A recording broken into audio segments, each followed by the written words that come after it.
The CAYO Perico heist is still one of the best ways to make money in GTA Online, regardless of all the nerfs that Rockstar has done over the past few years. The heist has been in the game since 2020 and we had multiple updates since then, and I don't think nothing has really come that close to beating CAYO Perico in terms of money. So this is a full guide on how to complete the CAYO Perico heist very easily, quickly, and solo if you want to. So getting started, of course, you need the Kosatka submarine. You can purchase this on the War Stock Cash and Carry site. If you're doing the heist for the first time though, I think you have to have the cutscene with Miguel Madrazo first. It should be labeled like with the H and it should say CAYO Perico heist on your map, and from there it's going to have you going over to the music locker to have that cutscene, and after that you should have access to it. And then for the upgrades and customization for the Kosatka, you have the color that you could choose from, as well as a flag, the sonar station, which isn't really that useful, but it basically just makes you be able to find things in the water. And then we have the guided missiles. These are just missiles that can come from your Kosatka if you want to kill a player or just, you know, attack something. So that's something that's there if you want to use it.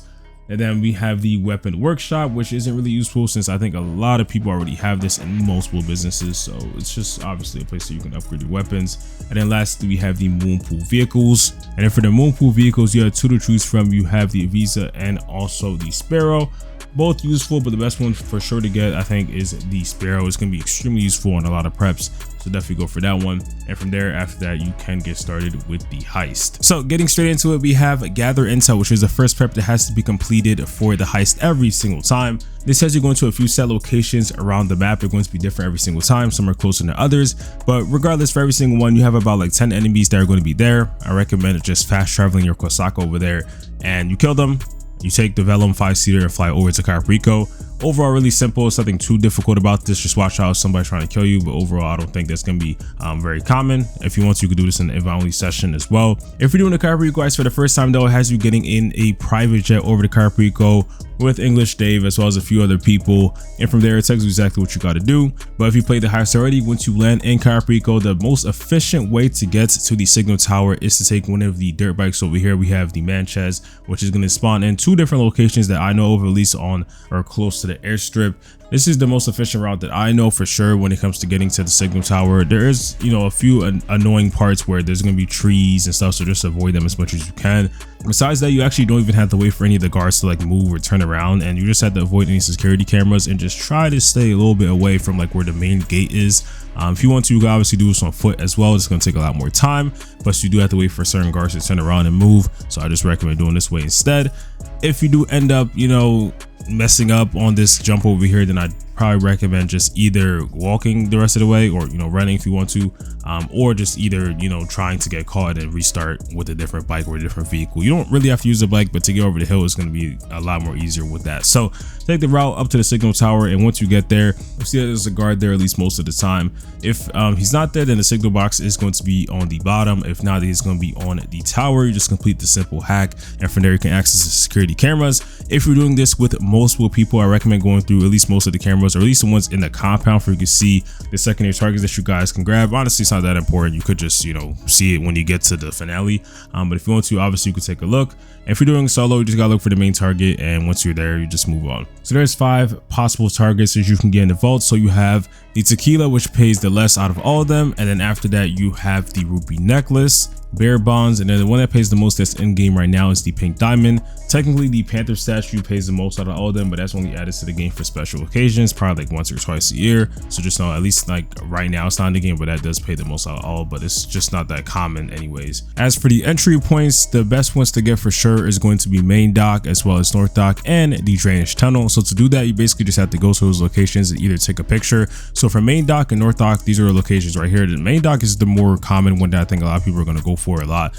And then after that, we have north dock, which has the most amount of secondary targets, but it does have a lot of guards. Not overall a place that I even really go for at all, but it's definitely nice to have. And then there's also the drainage tunnel as well. This is the most important one for sure. It's going to be very useful in the finale for a lot of approaches. All you gotta do is just swim near it, and it should get detected by Pavel, and that's pretty much about it. I'm assuming most people already did this on their first time playing CAYO Perico heist in the Gather Intel, but if you haven't, then this is definitely something that you definitely want to add on to your CAYO Perico heist. But once you figure out what your primary target is, you can just either get caught by a guard or just decide to jump off of the signal tower and you'll respawn at the airstrip, and from there you can just fly over back to Los Angeles so you can finally get started with the preps. So before you get into that, I do want to mention a little bit more about the primary targets. So Rockstar did have a nerf, I think it was last year or the year prior, where they made it so that you don't really get it that often when it comes to certain primary targets. So if you get the tequila, you're going to get that a lot more often the heist that you do after, or at least something close to that. But when it comes to pink diamond, you can get it, but you probably won't get it again until like maybe a week after if you consistently are doing heist. So just know, like, it takes like 72 hours after if you get a really good target to get that same good target again or something close to that. So just know most of the time you're probably going to be getting tequila if you're consistently doing a lot of CAYO Perico heists. And when it comes to the secondary targets, they do increase, but you're just probably not going to get the best of the best, which is coke. More commonly, you're going to get grass or money. And then for the cooldown, if you're doing it solo, it's 2 hours and 24 minutes. But if you're doing it with a certain amount of people, you will be able to have a shorter cooldown, which I think is around like an hour or something, maybe a little bit less. I think it just depends on how many people you're doing it with, but I'm assuming most people are going to be doing the heist solo.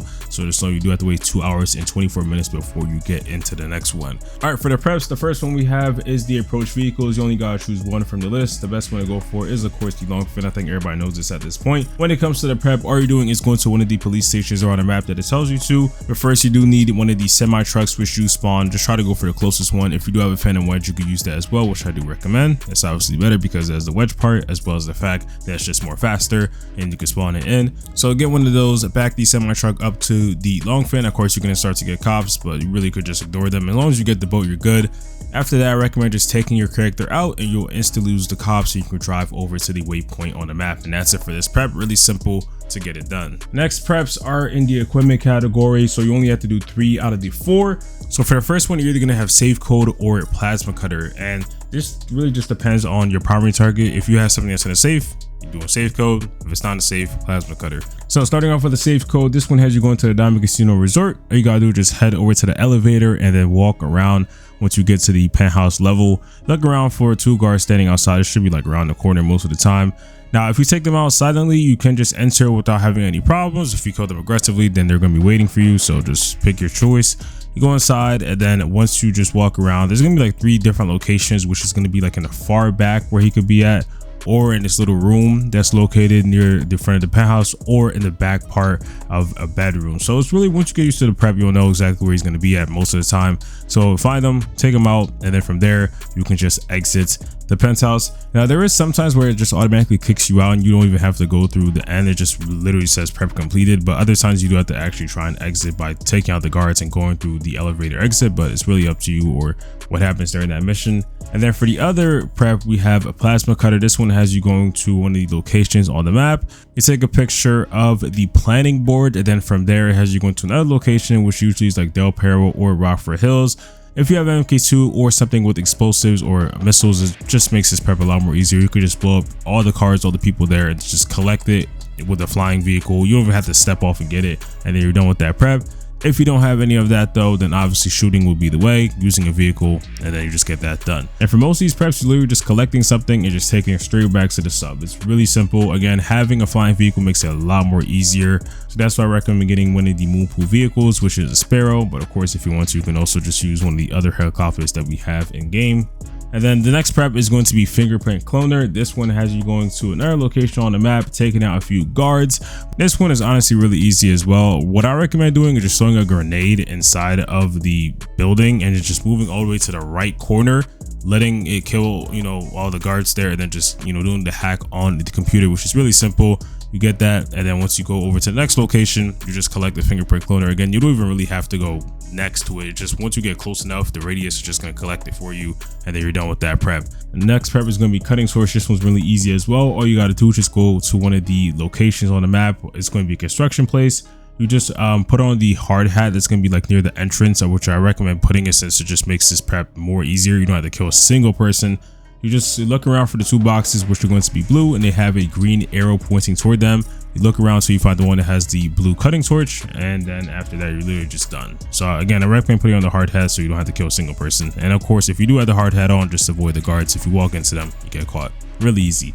Last prep is going to be the weapon loadout. So For this one, overall, it really does not matter which one you pick, because at the end of the day, you're not really going to be killing anybody. As long as you have a suppressor on it, you're fine.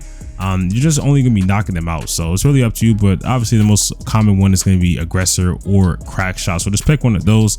Now for this one, it gets a little bit more difficult if Rockstar decides to be a little bit annoying with it. So there's going to be one of the options or one of the spawns of these missions, which is going to be telling you to go over to Meriwether HQ. If you do get this, I recommend switching lobbies, or if you want to, you can use the guided missile if you have that option, and just blowing up the helicopter at that location, so you can just end up restarting the prep. It's up to you how you want to do it, but that's just something that I recommend that you just don't do. Don't do that prep. It's just going to waste a lot of time. You have to follow this Valkyrie over to a location, kill a bunch of guards. It's way too much. What I recommend doing instead is that if you do end up getting one of the other spawn of this mission, which is more common, it just has you go into one of the office sensors in the city, and from there all you got to do is just really take out 3 or 4 guards, and then you're literally done. You just take them out with the suppressor. If you want to, though, of course you can go aggressive, but that's just going to waste more time, and we're trying to do this efficiently and quickly.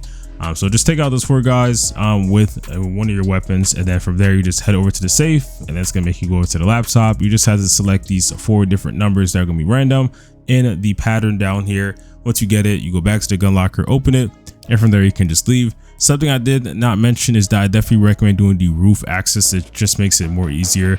All you gotta do is just land on the roof, so that's why I recommend having a flying vehicle. Then from there, when you exit, just select the roof option instead of the ground. The ground is not that annoying at all, but it's just there's gonna be more guards on there that you have to kill, so just keep that in mind. So that's actually all the preps you gotta do for the CAYO Perico heist. Now getting into the finale, which is honestly the easiest part. So for the selections, once you get to the finale screen, the approach vehicle should be the long fin, infiltration point should be main dock, the compound entry point should be drain tunnel, escape point doesn't really matter, but you could just put main dock, and the time of day is up to you, day or night. And let me mention, once you end up doing this finale, you should get the elite challenge. It's actually really easy to do it. You just have to do it under 15 minutes, as well as don't get caught, don't fail any hacks as well, and make sure you have full loot bags, and from there you get an extra 100,000. And let me also mention that you only have to kill or knock out 3 guards in this finale, so it's really simple. So starting the finale, you're going to start off going toward the main dock. I recommend turning around and just going to the airstrip instead. From there, walk up this path right here where the grass is, and after that, just take out this guard that's going to be next to the vehicle. If he's looking toward you, probably wait till he turns around, or you can knock him out as well if you want to by just going up to him and hitting O. Once you enter, head to these gates right here, and you'll be able to see the loot that you will have for a secondary target. So usually, again, it could be grass, coke, and hopefully they do spawn in. Sometimes obviously only one, sometimes both on each table, so it really just, you know, depends. Before you collect it though, I recommend heading over to the forklift over here and collecting this pallet with the crate on it, lifting it up at this angle right here, so you can actually climb on top, and there's actually more loot on top of this location right here. I recommend looking up there first, because since if you do end up filling up your loot bag with something else, then obviously it's going to be too much, you can't remove anything. So I recommend looking up there first, seeing if there's something better. Obviously, if there's coke up there instead of money, then get that first, because again, coke pays the most, and then weed, and then cash. So keep that in mind as well. So there's 4 different spawn points when it comes to the secondary loot here, so just obviously get the one that pays the most. And if you want to, there is actually more on the other side. There are some guards that you have to end up killing, but most of the time you don't really have to go for that, but it is up to you. Once you collect your secondary loot, head back over to your boat. If your boat does for some reason despawn, which sometimes does randomly happen, I recommend just taking out one of the people that are just on a boat around CAYO Perico, and then you'll be able to have that. Or if you want to, you can swim, but it's just gonna take a really long time. So, you know, once you get a boat though, head back on over to the other side of the compound. So you're actually going through a drainage tunnel. Once you get near it, it's going to pop up. And overall, let me just also mention, when you're driving the boat over to the drainage tunnel, you don't really have to watch out for any of the guards. There's none. They're going to be in the water, so you should be fine. So head there, use the cutting torch to get through the tunnel, and you'll be able to select your entry point once you get to the end of it. Now from there, you're just gonna have to really just run, and I recommend not wasting any time, because the guards do end up moving after like a few minutes. So if you just take too long, then you're gonna have to go a whole different path to avoid them. So really, overall, if you just follow this path right here, you really don't have to kill a single person until you get near these steps. So I recommend waiting for this guard to turn around. Once he turns around, climb on top of the hedges over here, over the balcony, and you'll be able to just walk straight past them and this other guy right here. Once you get to the steps though, there's one guard is going to be coming up. I recommend just waiting for him to stop and then just knock him out. If you want to, you can just shoot him, but sometimes the game is a little bit glitchy and he could actually stay alive after you shoot him in the head. So just keep that in mind. Knock him out and then head over to the office. From there, go to the safe, and obviously you can get some extra money there. If there's any artwork that spawns in, which is not that common, but if it is there, you can obviously grab some as well, which is great. If your loot bag is already full though, obviously you can't take it. Then head over to your left to the elevator, and from there you can head down to the compound. This is where you have to do the fingerprint cloner hack. Most people already know how to do this, but basically all you have to do is just select the top of the fingerprint and then go over by 1, and then after that for the second one you go over by 2, and then just, you know, continues after that. If you guys want to see a guide, I will leave a link I made in the description. And once you're finished with the fingerprint cloner, there should be 3 hacks if you're doing it on normal mode, but if you're doing it on hard mode, it's going to be 4. You head down, you collect whatever primary target you have. Again, if it's in a case, you're using the plasma cutter. If it's not in a case, you're using the safe code, which Pavel will text you over to your phone. You just collect whatever the primary target is, head back to the elevator, and from there you are able to exit the compound without killing a single person after. That's really simple. So overall, just watch out for the Juggernaut as well as just any movements that you see from the guard. The only guards that are really going to be moving is like 3 of them. So as long as they're not facing in your direction, you should be able to just run straight through up the steps. And then the only guard that could be a little bit annoying is the one that's near the gate. He sometimes is there, but overall not really that often. And overall, if he is, just stay behind the gate to avoid him, and once he moves you could just literally run straight there and then just select your exit point, and from there a cutscene will play and you'll be able to run outside of the compound. And then the last person that you have to kill or knock out is the guard that's standing next to the bike, and you could just hit him, you know, with your pistol, whatever, and then hop on a bike and just drive off of the island. And from there it's that simple. You're literally done with the entire heist, and all you gotta do is just keep swimming until the, you know, HUD just disappears, and you'll be able to see that you're obviously done with the heist. You have a cutscene, you'll be able to get paid, and if you do this in under 15 minutes as well, of course, you do also get the elite challenge as well as the other requirements that I said earlier. It's really simple, and if you really think about it, you actually don't even have to kill anybody if you don't want to. You could just avoid them or just not take the bike at all. For the other guards, you could just really just walk past them. It's really simple to do, but of course, once you do it a lot more often, you definitely will get the hang of it. So that's really all for the CAYO Perico Heist guide. It's a really easy heist, and I recommend that people get into it more, especially if you're grinding for, you know, new vehicles or any vehicle that you want to buy, any business in the game as well. It's really one of the best ways, if not the best way, to grind in GTA Online. If you guys enjoyed though and want to see more, then you guys already know what to do. Subscribe and put up post notifications. Also, don't forget to drop a like, and I'll see you on the next one. Peace.